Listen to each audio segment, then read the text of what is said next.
ನಮಃ ಸೂರ್ಯಾಯ ಚಂದ್ರಾಯ ಮಂಗಳಾಯ ಬುಧಾಯ ಚ ಗುರುಶುಕ್ರ ಶನಿಭ್ಯಶ್ಚ ರಾಹುಕೇತುವೇ ಗುರುಬಂಧು ಸರ್ವೇ ಮಮ ಸುಪ್ರಭಾತಂ. ಶ್ರೀ ಗುರುಭ್ಯೋ ನಮಃ. ಹರಃ ಓಂ. ಸಮಸ್ತ ತುಳಸಿ ವೀಕ್ಷಕರಿಗೆ ಶಿವಸ್ವಾಮಿ ಗುರುಜಿಯ ಅನಂತ ನಮಸ್ಕಾರಗಳು. ಸ್ನೇಹಿತರೆ, ತಮಗೆಲ್ಲರಿಗೂ ಕೂಡ ಈ ಷಟ್ತಿಲ ಏಕಾದಶಿಯ ಶುಭಾಶಯಗಳು ಕೂಡ. ಇವತ್ತು ಏಕಾದಶಿ ಇದೆ. ಈ ಷಟ್ತಿಲ ಅಂದರೆ 6, ಷಟ್ ಅಂದರೆ 6, ತಿಲ ಅಂದರೆ ಈ ಎಳ್ಳು. ಈ ಕಷ್ಟಗಳು, ಅನೇಕ ರೀತಿಯಾದಂಥ ವ್ಯಾಧಿಗಳು ದೂರ ಆಗಲಿಕ್ಕೆ ಅತ್ಯಂತ ಪ್ರಶಸ್ತವಾಗಿರ್ತಕ್ಕಂಥ ಒಂದು ಸಮಯ. ಯಾರು ಗಾಯ ವಾಚ ಮನಸ ಪರಿಶುದ್ಧರಾಗಿ ವಿಷ್ಣುವಿನ ಆರಾಧನೆಯನ್ನು ಮಾಡ್ತಾರೋ, ಉಪವಾಸಗಳಿದ್ದು ನಾನಾ ಸಂಕಷ್ಟಗಳು ದೂರ ಮಾಡ್ತಕ್ಕಂಥದ್ದಿರುತ್ತೆ. ಒಂದೊಂದು ಏಕಾದಶಿಗೆ ಒಂದೊಂದು ಮಹತ್ವ ಇರತಕ್ಕಂಥ ಇರುತ್ತೆ, ಒಂದೊಂದು ಮಹತ್ವ ಇರುತ್ತೆ. ಅದರ ಮಹತ್ವವನ್ನು ತಿಳಿದು ನಾವು ಆಚರಣೆಯನ್ನು ಮಾಡಿದಾಗ ಇನ್ನಷ್ಟು ಶುಭ ಫಲ ಪ್ರಾಪ್ತಿಯಾಗುತ್ತೆ. ಈ ಸಂದರ್ಭಗಳಲ್ಲಿ ನಾವು ವಿಚಾರಗಳಲ್ಲಿ ದಾನ ಧರ್ಮಗಳು, ಹಾಗೆ ದೇವತಾ ಕಾರ್ಯಗಳಲ್ಲಿ ಇನ್ವಾಲ್ವ್ಮೆಂಟು, ಹಾಗೆ ಮನಸ್ಥಿತಿಯನ್ನು ದೈವಿಕವಾಗಿಟ್ಕೊಳ್ತಕ್ಕಂಥದ್ದು ಅದು ಆರೋಗ್ಯದ ಭಾಗ್ಯವನ್ನು ವೃದ್ಧಿ ಮಾಡ್ತದೆ. ಪ್ರತಿ ಅರಿಷಡ್ ವರ್ಗಗಳು ಅಂತ ನೋಡಿದ್ವಿ. ಮನುಷ್ಯನಲ್ಲಿ ಕಾಮ, ಕ್ರೋಧ, ಮದ, ಮತ್ಸರ ಇವೆಲ್ಲ ತುಂಬಿ ತುಳುಕ್ತಾ ಇದ್ದಾವೆ ಈಗ ಆಲ್ರೆಡಿ ಎಲ್ಲರಲ್ಲೂ ಕೂಡ. ಎಲ್ಲರಲ್ಲೂ ಒಂದೊಂದು ರೀತಿಯಾಗಿ ಅವರವರ ನಮ್ಮ ಭಾವನೆಗಳಲ್ಲೇ ವ್ಯತಿರಿಕ್ತವಾಗಿರ್ತಕ್ಕಂಥದ್ದಿದೆ. ಖಂಡಿತ ಮನಸ್ಥಿತಿಯನ್ನು ಕಂಟ್ರೋಲ್ ಮಾಡ್ತಕ್ಕಂಥದ್ದು ಬಹಳನೇ ಕಷ್ಟವಾದ ವಿಚಾರ. ನಮ್ಮೆಲ್ಲ ಗೊತ್ತಿದೆ. ನಾವೇನೇ ವೇಷಭೂಷಣ ಆಗಿ ಕೂತ್ಕೋಬೋದು, ಮನಸ್ಥಿತಿಯನ್ನು ಕಂಟ್ರೋಲ್ ಮಾಡೋದು it's A very tough subject. ಸುಮ್ಮನೆ ಭಾಷಣ ಬಿಡ್ಬೋದು, ಬಿಟ್ಟರೆ ಮನಸ್ಥಿತಿ, ಅದಕ್ಕೋಸ್ಕರ ಮನಸ್ಸಲ್ಲೇನಿದೆಯಪ್ಪ, ಇವನು ಮನಸ್ಸಲ್ಲಿ ಸಾತ್ವಿಕತೆ ಇದೆಯೋ ರಜಸಿಕತೆ ಇದೆಯೋ ಇವೆಲ್ಲವನ್ನು ತಿಳ್ಕೊಳ್ಳೋದು it's A very tough subject. ಏನೇ ರಾಜಸಿಕ, ಏನೇ ತಾಮಸಿಕ, ಏನೇ ಸಾತ್ವಿಕವಿದ್ದರೂ ಸಹಿತ ಒಬ್ಬ ಮನುಷ್ಯನಿಗೆ ನಾನಾ ರೀತಿಯಾದಂಥ ಸಮಸ್ಯೆಗಳು ಅವನ ಮನಸ್ಸಲ್ಲಿದ್ದೇ ಇರ್ತದೆ. ಅದನ್ನು ನಾವು ಅಲ್ಪ ಪ್ರಮಾಣ ಸಾತ್ವಿಕ, ಅಲ್ಪ ಪ್ರಮಾಣ ರಾಜಸಿಕ, ಅಲ್ಪ ಪ್ರಮಾಣ ತಾತ್ವಿಕ, ಇವೆಲ್ಲ ಸಾತ್ವಿಕ ನೋಡ್ತಾರೆ. ಬಟ್ ಒನ್ ಥಿಂಗ್, ಈ ಮನಸ್ಸನ್ನು ಕಂಟ್ರೋಲ್ ಇಡ್ತಕ್ಕಂಥದ್ದು, ನಮ್ಮ ಆರೋಗ್ಯದಲ್ಲಿ ಉತ್ತಮತೆಯನ್ನು ಕೊಡ್ತಕ್ಕಂಥದ್ದು ಈ ದಿನದ ತತ್ವಗಳು. ಪ್ರತಿ ತಿಂಗಳಲ್ಲಿ ಕೃಷ್ಣ ಪಕ್ಷ ಹಾಗೆ ಶುಕ್ಲ ಪಕ್ಷದ ಏಕಾದಶಿ ಬರ್ತದೆ. ಯಾರು ಮನಸ್ಪೂರ್ವಕವಾಗಿ ಏಕಾದಶಿಯನ್ನು ಆಚರಣೆಯನ್ನು ಮಾಡ್ತಾರೋ, ವಿಷ್ಣುವಿನ ನಾಮಸ್ಮರಣೆಯನ್ನು ಮಾಡ್ತಾರೋ, ನಾನಾ ಸಂಕಷ್ಟಗಳು ದೂರ ಆಗುತ್ತೆ. ಓಂ ನಮೋ ಭಗವತೆ ವಾಸುದೇವಾಯ, ಓಂ ನಮೋ ಭಗವತೆ ವಾಸುದೇವಾಯ. ಇದೊಂದು ಮಂತ್ರ ಒಬ್ಬ ಮನುಜನನ್ನಾಗಿ ಮಾಡ್ತಕ್ಕಂಥದ್ದಿರ್ತದೆ. ಖಂಡಿತವಾಗಿ ಷಟ್ತಿಲ ಏಕಾದಶಿಯ ಒಂದು ತತ್ವವೇನು ಕೊನೆಯ ಭಾಗದಲ್ಲಿ ತಿಳಿಸ್ಕೊಡ್ತೇನೆ. ಮೊದಲು ಪಂಚಾಂಗ ಶ್ರವಣವನ್ನು ಮಾಡೋಣ. ಬುಧವಾರ ಏಕಾದಶಿ ತಿಥಿ, ಕೃಷ್ಣ ಪಕ್ಷ, ಗಂಡ ಯೋಗ, ಬಾಳವಕರಣ ಇರ್ತಕ್ಕಂಥದ್ದು. ಚಂದ್ರ ಅನುರಾಧ ನಕ್ಷತ್ರ, ವೃಶ್ಚಿಕ ರಾಶಿಯಲ್ಲಿ ಸ್ಥಿತವಾಗಿದ್ದಾನೆ. ಇವತ್ತಿನ ಕಾಲಮಾನವನ್ನು ನೋಡೋದಾದರೆ ರಾಹುಕಾಲ ಮಧ್ಯಾಹ್ನ 12 ಗಂಟೆ 29 ನಿಮಿಷದಿಂದ 1 ಗಂಟೆ 59 ನಿಮಿಷವರೆಗೂ ಕೂಡ. ಹಾಗೆ ಯಮಗಂಡ ಕಾಲ ಬೆಳಗ್ಗೆ 8 ಗಂಟೆ 13 ನಿಮಿಷದಿಂದ 9 ಗಂಟೆ 38 ನಿಮಿಷದವರೆಗೂ. ಗುಳಿಕ ಕಾಲ ಬೆಳಗ್ಗೆ 11 ಗಂಟೆ 4 ನಿಮಿಷದಿಂದ ಮಧ್ಯಾಹ್ನ 12 ಗಂಟೆ 29 ನಿಮಿಷದವರೆಗೂ.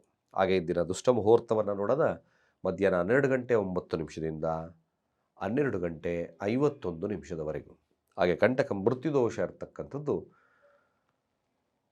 ಸಂಜೆ 4 ಗಂಟೆ 21 ನಿಮಿಷದಿಂದ 5 ಗಂಟೆ 3 ನಿಮಿಷದವರೆಗೂ. ಸ್ನೇಹಿತರೆ, ಚಂದ್ರ ಸ್ಥಿತವಾಗಿರ್ತಕ್ಕಂಥದ್ದು ಅನುರಾಧ ನಕ್ಷತ್ರ, ಅಂದರೆ ಶನಿಯ ನಕ್ಷತ್ರದಲ್ಲಿ ಸ್ಥಿತವಾಗಿದ್ದಾನೆ. ಅದರಲ್ಲೂ ವಿಶೇಷ ಅನುರಾಧ ನಕ್ಷತ್ರ ಈ ದಿನ ಯಶಸ್ಸು ಆದ ಮೇಲೆ, ಅಂದರೆ ಕೆಲಸವಾದ ಮೇಲೆ ಯಶಸ್ಸು, ಅನುರಾಧ ನಕ್ಷತ್ರ ತತ್ವ. ಈ ಅನುರಾಧ ಎಲ್ಲರಿಗೂ ಪ್ರೀತಿಯನ್ನು ಹಂಚತಕ್ಕಂಥ ನಕ್ಷತ್ರ. ಆದರೆ ಇವರಿಗೆ ಪ್ರೀತಿ ಸಿಗೋದು ಕಷ್ಟ. ಈ ನಕ್ಷತ್ರ ಈ ದಿನ ಇದೆ, ಮಹಾನಕ್ಷತ್ರ, ಶನಿಯ ನಕ್ಷತ್ರ. ಹಾಗಾಗಿ ದ್ವಾದಶ ರಾಶಿಗಳಿಗೆ ಯಾವ ಫಲಗಳ ಅಪೇಕ್ಷೆಯನ್ನು ಮಾಡ್ಬೋದು ನಾವು. ಮೊದಲು ಮೇಷರಾಶಿಯ ಫಲ. ಮೇಷರಾಶಿಯವರಿಗೆ 12ರ ಸ್ಥಾನದಲ್ಲಿ ಸ್ಥಿತ. ಸ್ವಲ್ಪ ಆಧ್ಯಾತ್ಮಿಕವಾಗಿದ್ದು ದೇವತಾ ಚಿಂತನೆಗಳಿದ್ದರೆ ಈ ದಿನ ಭಾಳ ಶುಭವನ್ನು ತರುತ್ತೆ. ಅನ್ಯತಃ ಬೇರೆ ರೀತಿಯಲ್ಲಿದ್ದವ್ರಿಗೆ ಸ್ವಲ್ಪ ಸಂಕಷ್ಟಗಳು ಕಾಡುತ್ತೆ. ಯಾವುದಾದ್ರೂ ಒಂದು ರೀತಿಯಲ್ಲಿ ಸಂಕಷ್ಟಗಳಿರ್ತಕ್ಕಂಥದ್ದು, ನಷ್ಟಗಳಾಗ್ಬೋದು, ಅಧಿಕಾರದಲ್ಲಿ ಸಮಸ್ಯೆಗಳು ಬರ್ಬೋದು, ಒಂದಲ್ಲ ವ್ಯಾಧಿಗಳು ಬರ್ಬೋದು, ಮನಸ್ಥಿತಿ ಕಂಟ್ರೋಲ್ ಇಲ್ದಲೇ ಇರತಕ್ಕಂಥ ಸನ್ನಿವೇಶಗಳು ನಿರ್ಮಾಣವಾಗೋದ್ರಿಂದ ಯಾರ್ಯಾರು ಮೇಷರಾಶಿಯಲ್ಲಿದ್ದೀರೋ ತ್ರಯಂಬಕ ಮಂತ್ರ ಹಾಗೆ ವಿಷ್ಣು ಭಗವಾನ್ ನಾಮಸ್ಮರಣೆಯನ್ನು ಮಾಡಿಕೊಳ್ಳಿ, ಅಥವಾ ಧನ್ವಂತರಿ ಮಂತ್ರ ವಿಶೇಷವಾಗಿ ಈ ದಿನ ಫಲವನ್ನು ಕೊಡುತ್ತೆ. ಓಂ ನಮೋ ಭಗವತೆ ವಾಸುದೇವಾಯ ಧನ್ವಂತರಾಯೇ ಅಮೃತ ಕಳಶಾಸ್ತಾಯ ಸರ್ವಮಯಾ ವಿನಾಶನಾಯ ತ್ರೈಲೋಕ್ಯನಾಥಾಯ ಮಹಾವಿಷ್ಣವೇ ನಮಃ. ಈ ಮಂತ್ರಗಳು ನಮಗೆ ಶುಭವನ್ನು ತರ್ತಕ್ಕಂಥದ್ದಿರ್ತದೆ. ಸಾಧ್ಯವಾದಷ್ಟು ಮೇಷರಾಶಿಯವರು ಯಾವುದೇ ದುಡುಕಿನ ನಿರ್ಧಾರಗಳಿಂದ ಸಮಸ್ಯೆಗಳನ್ನು ಮಾಡ್ಕೋಬೇಡಿ. ವಿದ್ಯಾರ್ಥಿಗಳಾಗಿರ್ಬೋದು, ವ್ಯಾಪಾರಸ್ಥರಾಗಿರ್ಬೋದು, ಇದರ ಜಾಗರೂಕತೆ ವಹಿಸ್ಕೊಳ್ತಕ್ಕಂಥದ್ದು ಅತಿ ಅವಶ್ಯ.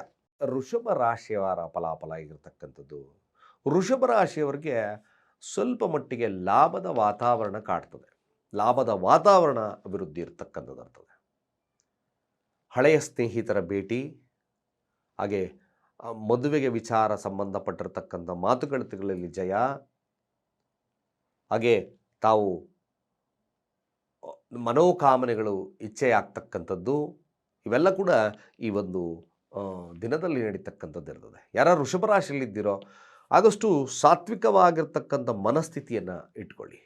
ಅನ್ಯತಃ ಯಾರ ಮೇಲೂ ಅನುಮಾನ ದೃಷ್ಟಿ ಅಥವಾ ಕೆದಕಿ ನೋಡ್ತಕ್ಕಂಥ ಒಂದು ಮನಸ್ಥಿತಿಯನ್ನು ಮಾಡ್ಕೋಬೇಡಿ. ಚಂದ್ರ ನೀಚನಾಗಿದ್ದಾನೆ, ತೃತೀಯಾಧಿಪತಿ. ಅನ್ನೆಸಸರಿಯಾಗಿ ನೀವು ನಿಮ್ಮ ಮನಸ್ಥಿತಿ, ನಿಮ್ಮ ತಮ್ಮಂದಿರ ವಿಚಾರಗಳಲ್ಲಿ ಅನ್ಯತಃ ಯಾವುದೇ ಕೆಟ್ಟ ಆಲೋಚನೆಗಳನ್ನು ಮಾಡ್ಕೋಬೇಡಿ. ಅದು ಅಷ್ಟು ಉತ್ತಮತೆಯನ್ನು ತರೋದಿಲ್ಲ. ಈ ದಿನ ಸಾಧ್ಯವಾದಷ್ಟು ಕೂಡ ಈ ಮನೋಭಾವತೆಯನ್ನು ದೂರ ಮಾಡಿ. ಬಟ್ ಒನ್ ಥಿಂಗ್, ವೃಷಭ ರಾಶಿಯವರಿಗೆ ಒಳ್ಳೆಯ ದಿನವಾದ್ದರಿಂದ ಕಾರ್ಯಗಳಲ್ಲಿ ಜಯವನ್ನು ಸಾಧಿಸ್ತಕ್ಕಂಥದ್ದಿದೆ.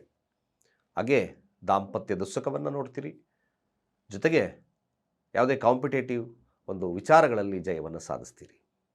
ಮಿಥುನ ರಾಶಿ, ಹಣಕಾಸು ವಿಚಾರದಲ್ಲಿ ಚಿಂತನೆಗಳು, ಹಾಗೆ ಅಧಿಕಾರದ ವಿಚಾರದಲ್ಲಿ ಚಿಂತನೆಗಳನ್ನು ನಡೆಸ್ತಕ್ಕಂಥ ದಿನವಾಗ್ತದೆ. ಬಟ್ ಅಧಿಕಾರದಲ್ಲಿ ವಿಶೇಷವಾಗಿರತಕ್ಕಂಥ ಲಾಭ ಲಭ್ಯತೆ, ಹಾಗೆ ಸಾಲದ ವಿಚಾರದಲ್ಲಿ ಜಯವನ್ನು ಸಾಧಿಸ್ತೀರಿ. ಹಣಕಾಸಿನ ವಹಿವಾಟುಗಳು ಕೂಡ ಕೊಂಚ ಶುಭವನ್ನು ತರ್ತದೆ. ಬಟ್ ದಾಂಪತ್ಯದ ವಿಚಾರದಲ್ಲಿ ಸ್ವಲ್ಪ ಸಮಸ್ಯೆಗಳು ಕಾಡ್ತಕ್ಕಂಥದ್ದು ಮಿಥುನ ರಾಶಿಯವರಿಗೆ ಲಭ್ಯ. ಅನ್ಯತಃ ವ್ಯಾಪಾರ, ವಿದ್ಯಾಭ್ಯಾಸ, ಯಾವುದೇ ವಿಚಾರಗಳಲ್ಲಿ ಕೂಡ ಶುಭತ್ವ ಜಾಸ್ತಿ ಇರುತ್ತೆ. ಆರೋಗ್ಯದಲ್ಲಿ ಹಿನ್ನಡೆ ಸಾಧಿಸ್ತಕ್ಕಂಥ ದಿನ. ಶಿವನ ಕುರಿತು ಪ್ರಾರ್ಥನೆ ಅಥವಾ ಓಂ ನಮೋ ಭಗವತೆ ವಾಸುದೇವಾಯ, ನೀವು ಕೂಡ ಧನ್ವಂತರಿ ಮಂತ್ರಗಳಂಥ ಮಂತ್ರಗಳನ್ನು ಹೇಳಿ, ಶುಭವಾಗ್ತದೆ.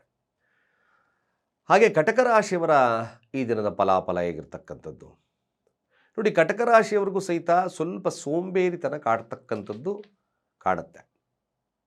ಸ್ವಲ್ಪ ಈಗೋ ಕ್ಲಾಶಸ್ ಜಾಸ್ತಿ ಇರ್ತದೆ. ಅರ್ಥಾತ್ ಈ ಮಾತಿನ ವಿಚಾರಕ್ಕೆ ಸ್ವಲ್ಪ ಜಂಬದ ಮಾತುಗಳು ಜಾಸ್ತಿ ಆಗ್ತದೆ. ಕೆಲಸದಲ್ಲಿ ಸ್ವಲ್ಪ ಹಿನ್ನಡೆಯನ್ನು ಸಾಧಿಸ್ತೀರಿ. ಪ್ರೀತಿಯ ವಿಚಾರದಲ್ಲಿ ಕೆಲವೊಂದು ಮೋಸಗಳು ಹೋಗ್ತಕ್ಕಂಥ ಸನ್ನಿವೇಶಗಳು ಬರ್ತದೆ. ಹಣಕಾಸು ವಹಿವಾಟುಗಳು ಸ್ವಲ್ಪ ಎಚ್ಚರ. ಆದರೆ ಏನಾದರೂ ಚೇಂಜ್ ಆಫ್ ಜಾಬ್ ಮಾಡ್ತಾ ಇದ್ದೀನಿ ಅಂದರೆ ಖಂಡಿತ ಬದಲಾವಣೆ ಮಾಡ್ತಾ ಇರ್ತಕ್ಕಂಥವ್ರಿಗೆ ಎತ್ತಿದ ಕೈಯಾಗಿ ಪರಿಣಾಮವನ್ನು ಬೀರ್ತದೆ. ಯಾರ್ಯಾರು ಕಟಕ ರಾಶಿಯಲ್ಲಿದ್ದೀರೋ ಸಾಧ್ಯವಾದಷ್ಟು ಶಿವನ ಕುರಿತು ಆರಾಧನೆ, ಶುಭ ಫಲ ಪ್ರಾಪ್ತಿಯಾಗ್ತದೆ. ಹಾಗೆ ಸಿಂಹರಾಶಿಯವರ ಈ ದಿನದ ಫಲಾಫಲ ಆಗಿರ್ತಕ್ಕಂಥದ್ದು, ಭೂಮಿ ಖರೀದಿ ಯೋಗದ ಲಭ್ಯತೆ ಇರುತ್ತೆ. ಆದರೆ ಅಷ್ಟೇ ಕೇರ್ಫುಲ್ಲಾಗಿ ಹ್ಯಾಂಡಲ್ ಮಾಡಿ. ಸ್ವಲ್ಪ ಮೋಸವಾಗ್ತಕ್ಕಂಥ ಸನ್ನಿವೇಶ ಬರ್ತದೆ. ವಾಹನಾದಿಗಳಿಂದ ಸ್ವಲ್ಪ ಎಚ್ಚರ. ಗಂಡಾಂತರ ಅಂದರೆ ಏನಾದರೂ ಕಂಟಕಾದಿಗಳು ಈ ದಿನ ತುಂಬ ಜಾಸ್ತಿ ಇರತಕ್ಕಂಥದ್ದಿದೆ. ಹಾಗಾಗಿ ತ್ರಯಂಬಕ ಮಂತ್ರ ಕಂಪಲ್ಸರಿ ಹೇಳಿ. ಶಿವನ ದೇವಸ್ಥಾನಕ್ಕೆ ಸಾಧ್ಯವಾದರೆ ಈ ದಿನ ರುದ್ರಾಭಿಷೇಕವನ್ನು ಮಾಡ್ತಕ್ಕಂಥದ್ದು ಭಾಳ ಮುಖ್ಯವಾಗ್ತದೆ. ಅನ್ಯತಃ ನೀವು ವಾಹನಾದಿಗಳಿಂದ ಆಗಿರ್ಬೋದು, ಯಾವುದೇ ಮನೆಯವರ ವಿಚಾರಗಳಲ್ಲಾಗಿರ್ಬೋದು, ಆಸ್ತಿಗಳೆಲ್ಲ ವಿಚಾರಗಳಲ್ಲಾಗಿರ್ಬೋದು, ಅನ್ಯತಃ ಯಾವುದೇ ವ್ಯಾಧಿ ವಿವಾದಗಳನ್ನು ಮಾಡ್ಕೊಳ್ಳೋದು ಬೇಡ. ಸಿಂಹರಾಶಿಯವರು ಸ್ವಲ್ಪ ಜಾಗರೂಕರಾಗಿರ್ತಕ್ಕಂಥದ್ದು ಭಾಳ ಮುಖ್ಯ. ತ್ರಯಂಬಕ ಮಂತ್ರ, ಶಿವನಿಗೆ ರುದ್ರಾಭಿಷೇಕ ಅಂತಕ್ಕಂಥದ್ದನ್ನು ಮಾಡಿಸ್ತಕ್ಕಂಥದ್ದು ಭಾಳ ಮುಖ್ಯ. ಹಾಗೆ ಕನ್ಯಾ ರಾಶಿಯವರಿಗೆ ಈ ದಿನದ ಫಲಾಫಲ ಹೇಗಿರ್ತಕ್ಕಂಥದ್ದು, ಹಲವಾರು ಪ್ರಯತ್ನಗಳಲ್ಲಿ ಜಯವನ್ನು ಸಾಧಿಸ್ತಕ್ಕಂಥದ್ದಿರುತ್ತೆ. ವ್ಯಾಪಾರ ವಹಿವಾಟುಗಳು ದೀರ್ಘಕಾಲವಾಗಿ ದಿನ ಸುದೀರ್ಘವಾಗಿ ಲಾಭವನ್ನು ಕೊಡುತ್ತೆ. ಬೆಳಗಿ ಕೇವಲ ನಿಮ್ಮ ಶುದ್ಧ ಪ್ರಯತ್ನ, ಅತ್ಯಂತ ಶುಭ ಫಲಪ್ರಾಪ್ತಿ, ಶುದ್ಧ ಮನಸ್ಥಿತಿಯನ್ನು ಇಟ್ಕೊಂಡ್ರೆ ಸಾಕು. ಮಾತುಕತೆಗಳಲ್ಲಿ ಜಯವನ್ನು ಸಾಧಿಸ್ತೀರಿ. ವ್ಯಾವಹಾರಿಕವಾಗಿ ಲಾಭವನ್ನು ತರ್ತಕ್ಕಂಥ ದಿನ ಕೂಡ ಆಗ್ತದೆ. ಶುಭವಾಗಲಿ. ಹಾಗೆ ತುಲಾರಾಶಿಯವರ ವಿಚಾರಕ್ಕೆ ಬಂದಾಗಲೂ ನೋಡಿ, ತುಲಾರಾಶಿಯವರೆಗೂ ಒಂದು ಲಾಭದ ದಿನವಾಗಿ ಪರಿಣಾಮವನ್ನು ಬೀರ್ತದೆ. ಬಟ್ ಮನಸ್ಥಿತಿಯನ್ನು ಸದೃಢವಾಗಿಟ್ಕೊಳ್ಳಿ. ಕುಟುಂಬದೊಟ್ಟಿಗಿನ ವ್ಯಾವಹಾರಿಕವನ್ನು ಸರಿಯಾಗಿ ಇಟ್ಕೊಳ್ಳಿ. ದಾಂಪತ್ಯದಲ್ಲಿ ಸಣ್ಣಪುಟ್ಟ ವಿರಸಗಳು ಕಾಣಿಸ್ಕೊಳ್ತಕ್ಕಂಥದ್ದು ತುಂಬ ಜಾಸ್ತಿ ಇದೆ.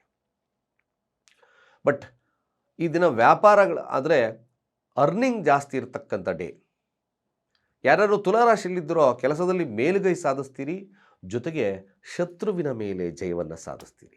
ಕೋರ್ಟ್ ಕಚೇರಿಯ ವಿಚಾರದಲ್ಲಿ ಗೆಲುವು ಸಾಧ್ಯತೆ ತುಂಬ ಜಾಸ್ತಿ ಇದೆ. ವಿದ್ಯಾರ್ಥಿಗಳಿಗೆ ಶುಭ ಫಲ ಪ್ರಾಪ್ತಿ, ಶಿವನ ಆರಾಧನೆ, ಉತ್ಕೃಷ್ಟತೆ. ಹಾಗೆ ವೃಶ್ಚಿಕ ರಾಶಿಯವರ ಫಲಾಫಲ ಹೇಗಿರ್ತಕ್ಕಂಥದ್ದು, ಹಣಕಾಸಿನ ಮೇಲೆ ನಿಗಾ ಇಡಿ, ಸೋಂಬೇರಿತನವನ್ನು ದೂರ ಮಾಡಿ, ಕೆಟ್ಟ ಆಲೋಚನೆಗಳನ್ನು ದೂರ ಮಾಡಿ. ದೈವಿಕವಾಗಿರ್ತಕ್ಕಂಥ ಮನಸ್ಥಿತಿ ಬಹಳ ಮುಖ್ಯವಾಗ್ತದೆ ದಿನ.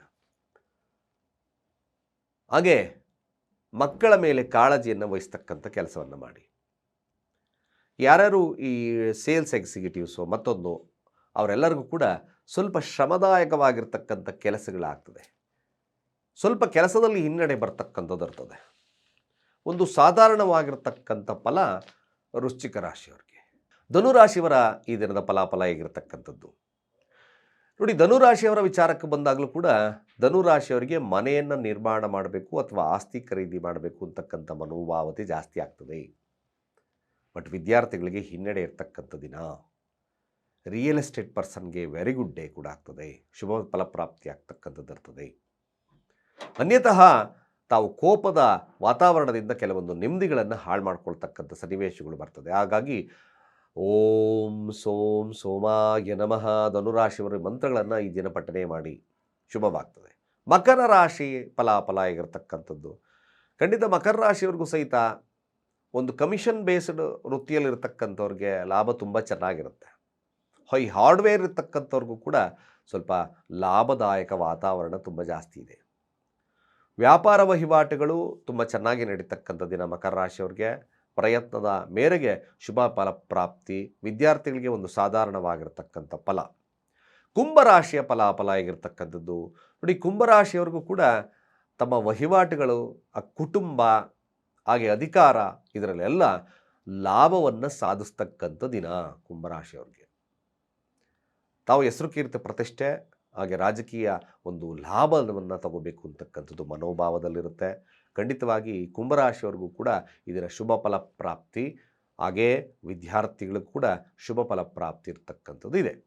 ಹಾಗೆ ಕೊನೆಯದಾಗಿ ಮೀನರಾಶಿ ನೋಡಿ, ಮೀನರಾಶಿಯವರಿಗೆ ಸ್ವಲ್ಪ ಸೋಂಬೇರಿತನದಿಂದ ಅವಕಾಶಗಳು ವಂಚಿತರಾಗ್ತಕ್ಕಂಥದ್ದು ಇರ್ತದೆ. ಬಟ್ ಆರೋಗ್ಯದಲ್ಲಿ ಉತ್ತಮತೆ ಇರ್ತದೆ. ಕೆಲಸದಲ್ಲಿ ಹಿನ್ನಡೆಯನ್ನು ಸಾಧಿಸ್ತಕ್ಕಂಥ ದಿನ. ಸ್ವಲ್ಪ ಸೋಂಬೇರಿತನ ಕಾಡುತ್ತೆ. ಬೆಳಗಿ ಅಷ್ಟು ಸಾಧಾರಣವಾಗಿ ಫಲಗಳನ್ನು ನಾವು ನಿರ್ಣಯವನ್ನು ಮಾಡ್ಬೋದು. ವಿದ್ಯಾರ್ಥಿಗಳು ಕೂಡ ಒಂದು ಸಾಧಾರಣವಾಗಿರ್ತಕ್ಕಂಥ ಫಲ, ಬಟ್ ಆರೋಗ್ಯ ವೃದ್ಧಿ ಇರ್ತಕ್ಕಂಥ ದಿನ. ಇಷ್ಟು ದ್ವಾದಶ ರಾಶಿಗಳ ಈ ದಿನದ ಫಲಾಫಲ. ಷಟ್ತಿಲ ಏಕಾದಶಿ, ವಿಷ್ಣುವಿನ ಆರಾಧನೆ ಅತ್ಯಂತ ಪ್ರಿಯವಾಗಿರ್ತಕ್ಕಂಥದ್ದು. ಕಷ್ಟಗಳಿಗೆ ಮುಕ್ತಿ ಸಿಗ್ತಕ್ಕಂಥದ್ದು, ಆರೋಗ್ಯದಲ್ಲಿ ವೃದ್ಧಿ ಇರ್ತಕ್ಕಂಥದ್ದು, ಹಾಗೆ ಅನೇಕ ವ್ಯಾಧಿಗಳನ್ನು ದೂರ ಮಾಡ್ತಕ್ಕಂಥದ್ದು. ಉಪವಾಸದಿಂದ ದೈವಿಕವಾಗಿರ್ತಕ್ಕಂಥ ಮನಸ್ಥಿತಿಯಿಂದ ಯಾರು ಈ ಏಕಾದಶಿಯನ್ನು ಆಚರಣೆ ಮಾಡ್ತಾರೋ ಖಂಡಿತವಾಗಿ ಶುಭ ಫಲಪ್ರಾಪ್ತಿ ಹಾಗೂ ಕರಿಯ ವಸ್ತ್ರದಾನ, ಎಳ್ಳು ದಾನವನ್ನು ಮಾಡ್ತಕ್ಕಂಥದ್ದು ಇವೆಲ್ಲ ಕೂಡ ಶುಭವನ್ನು ತರುತ್ತೆ. ಓಂ ನಮೋ ಭಗವತೆ ವಾಸುದೇವಾಯ ಧನ್ವಂತರಾಯೇ ಅಮೃತಕಳಶಾಸ್ತಾಯ ಸರ್ವಮಯಾ ವಿನಾಶನಾಯ ತ್ರೈಲೋಕ್ಯನಾಥಾಯ ಮಹಾವಿಷ್ಣವೇ ನಮಃ. ಅಥವಾ ಓಂ ನಮೋ ಭಗವತೆ ವಾಸುದೇವಾಯ ಈ ಮಂತ್ರವನ್ನು ಇಡೀ ದಿನ ಪಠನೆ ಮಾಡಿ ಕಷ್ಟಗಳಿಗೆ ಒಂದು ಮುಕ್ತಿ ಸಿಗ್ತಕ್ಕಂಥ ಏಕಾದಶಿವಾದ್ದರಿಂದ ಶುಭ ಫಲಪ್ರಾಪ್ತಿ, ವಿಷ್ಣುವಿನ ಆಶೀರ್ವಾದ ನಿಮ್ಮ ಮೇಲೆ ಲಭ್ಯವಾಗುತ್ತೆ ಅಂತ ಹೇಳ್ತಾ ಸರ್ವೇ ಜನ ಸುಖಿನೋ ಭವಂತು.